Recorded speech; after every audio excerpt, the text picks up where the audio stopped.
পৃথিবীর সবচেয়ে বড় টেক কোম্পানিগুলো শত শত বিজ্ঞানী আর সাইকোলজিস্ট নিয়োগ করে শুধু একটা কারণে, কিভাবে আপনার আঙ্গুল দুটোকে আপনার ফোনের স্ক্রিনে আটকে রাখা যায়।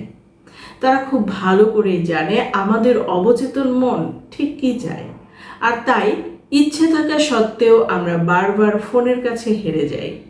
আপনি কি খেয়াল করেছেন, যখনই আমরা কোনো কাজে একা বোধ করি, ক্লান্ত থাকি, কিংবা কোনো কঠিন পড়া বা অফিসের ফাইল সামনে নিয়ে বসি, তখনই আমাদের হাতটা আপনা থেকে ফোনটার দিকে চলে যায়। আমরা জেনেছি কিভাবে শর্ট ভিডিও আর স্ক্রিন টাইম আমাদের ব্রেনকে রিয়েল ওয়ার্ল্ড থেকে দূরে সরিয়ে দিচ্ছে। আজ আমরা জানব ইচ্ছে শক্তির পাশাপাশি বৈজ্ঞানিক ও বিজ্ঞানসম্মত উপায়ে কিভাবে এই স্ক্রিন টাইম কমানো ও ফোনের উপর নিয়ন্ত্রণ আনা যায়।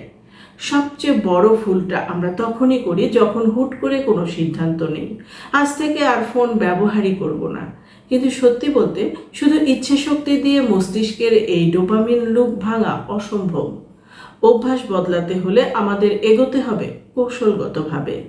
প্রথম কৌশল, নিজের ডোপামিন ট্রিগার বা কারণটাকে খুঁজে বের করা।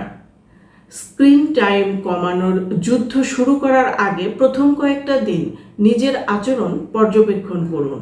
ফোনে যে স্ক্রিন টাইম অপশনটি আছে সেটা খুলুন, দেখুন দিনে কত ঘন্টা সময় ফোনে যাচ্ছে। ফোন অ্যাপগুলো আপনার দিন থেকে 3-4 ঘন্টা চুরি করে নিয়ে যাচ্ছে। তবে সবচেয়ে গুরুত্বপূর্ণ হলো কখন এবং কেন ফোনটা হাতে নিচ্ছেন তা চিহ্নিত করা। আপনি কি সত্যি কোনো কাজের জন্য ফোন নিচ্ছেন, নাকি বিরক্ত লাগলে, একাকিত্ব কাটাতে, কঠিন কোনো কাজ থেকে চোখ ফাঁকি দিতে?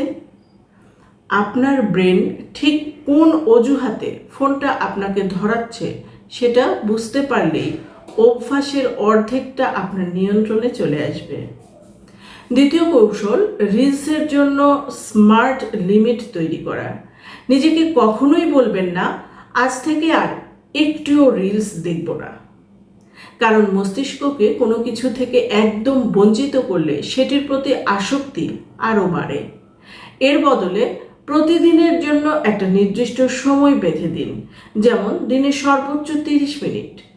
এখন প্রায় প্রতিটি ফোনেই অ্যাপ টাইমার নামের ফিচার থাকে। রিলস বা সামাজিক যোগাযোগের অ্যাপগুলোতে 30 মিনিটের টাইমার সেট করে দিন। 30 মিনিট পার হলেই অ্যাপটি স্বয়ংক্রিয়ভাবে বন্ধ হয়ে যাবে। কঠিন নিয়মের বদলে ধীরে ধীরে সময় কমানো অনেক বেশি স্থায়ী ও কার্যকর। তৃতীয় কৌশল, ফোনকে চোখের আড়ালে রাখা। আপনার ফোন যদি সবসময় আপনার হাতের কাছে, পকেটে কিংবা পড়ার টেবিলে থাকে, তবে চোখের পলকে নোটিফিকেশন চেক করার প্রলোভন সামলানো অসম্ভব। তাই যখন কাজ করবেন ফোন অন্য ঘরে রাখুন, পড়তে বসলে ফোন ব্যাগে রেখে দিন। আর সবচেয়ে বিপজ্জনক যে ভুলটা আমরা করি, ঘুমানোর সময় ফোন বালিশের পাশে রাখি। বিছানায় শোয়ার পর একটা ছোট্ট নোটিফিকেশনের টানে ফোন হাতে নিয়ে কখন যে আধা ঘন্টা বা 1 ঘন্টা রিলস দেখে কেটে যায় টেরই পাই না।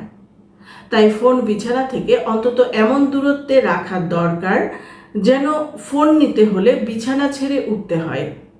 চতুর্থ কৌশল, অপ্রয়োজনীয় নোটিফিকেশন বন্ধ করা। প্রতিটি লাইক, কমেন্ট বা অ্যাপের নোটিফিকেশন আসলে আমাদের মনোযোগের উপর একটা সূক্ষ্ম আক্রমণ। এই নোটিফিকেশনগুলোই আমাদের ব্রেনকে সিগন্যাল দেয়, আর মনোযোগ আপনার জীবনের অন্যতম মূল্যবান সম্পদ। ফেসবুক, ইনস্টাগ্রাম বা মেসেঞ্জারের অপ্রয়োজনীয় নোটিফিকেশনগুলো তাই আজই বন্ধ করে দিন। সবচেয়ে গুরুত্বপূর্ণ কৌশল হচ্ছে শূন্যস্থান পূরণ করা। ধরুন আপনি রিলস দেখা বন্ধ করলেন, কিন্তু সেই অলস সময়ে কি করবেন? এই সময়টা কাজে না লাগালে মস্তিষ্ক ভীষণ একঘেয়েমিতে ভুগবে এবং আপনাকে আবার টেনে নিয়ে যাবে ফোনের কাছেই। তাই যে সময় আপনি স্ক্রল করতেন সেই সময়টাকে নতুন কিছু দিয়ে ভরাট করুন। হাঁটতে যাওয়া, একটু বই পড়া, পরিবারের সাথে সময় কাটা, নিজের পছন্দের গান শোনা বা শখের কোনো কাজ করার অভ্যাস তৈরি করুন। আর আপনি যদি কোনো গুরুত্বপূর্ণ কাজ ফেলে রিলসের নেশায় ডুবে থাকতেন, তবে ওই কাজটা শেষ করার পর নিজেকে ছোট কোনো পুরস্কার বা রিওয়ার্ড দিন। আমাদের আসল লক্ষ্য কিন্তু জীবন থেকে প্রযুক্তিকে মুছে ফেলা নয়, বরং বাস্তব জীবনের আনন্দ এবং ব্যস্ততাকে ধীরে ধীরে ফিরিয়ে আনা। মনে রাখবেন, প্রথম দিনেই যদি কোনো কারণে সময় না কমাতে পারেন, হতাশ হবেন না। আজ যদি 5 ঘন্টার জায়গায় 4.5 ঘন্টা ফোন ব্যবহার করতে পারেন, সেটাও আপনারই একটা বড় জয়। ছোট ছোট এই অগ্রগতিগুলোই একদিন বড় পরিবর্তন এনে দেবে।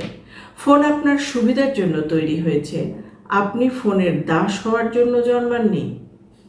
তবে বারবার চেষ্টা করার পরও যদি দেখেন সোশ্যাল মিডিয়া বা স্ক্রিনের এই তীব্র আসক্তি আপনার ঘুম, পড়াশোনা, ক্যারিয়ার কিংবা ব্যক্তিগত সম্পর্কগুলোকে পুরোপুরি ক্ষতিগ্রস্ত করছে, তবে বিষয়টিকে অবহেলা করবেন না। লজ্জা বা দ্বিধা না রেখে একজন সাইকোলজিস্ট বা মানসিক স্বাস্থ্য বিশেষজ্ঞের পরামর্শ নিন।